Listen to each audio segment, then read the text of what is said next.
داڑھی منڈا آدمی جس کی داڑھی نہیں ہے، سنت کے مطابق اس کی داڑھی نہیں، اگر وہ اذان یا اقامت دے تو آیا اس کا اذان اور اقامت دینا درست ہے اور اسے وہ عہدہ دینا صحیح ہے؟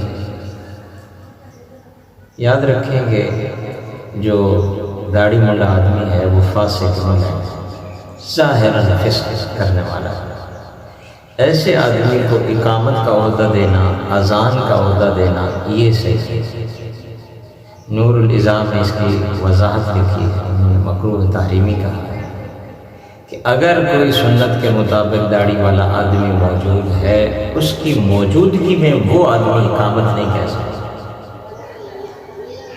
اسی طرح اگر کوئی آدمی ایسا موجود ہے جس کی داڑھی سنت کے مطابق ہے، اس کے ہوتے ہوئے فاسق آدمی اذان نہیں دے سکتا، یہ تکریم والا کام ہے۔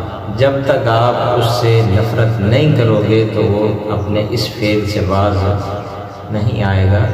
یہ ضروری ہے کہ اسے یہ احساس دلایا جائے کہ وہ کسی گناہ میں کیا ہے، مبتلا ہے، وہ داڑھی منڈا رہا ہے، شرعاً داڑھی منڈانا حرام ہے، اسے پتہ ہونا چاہیے۔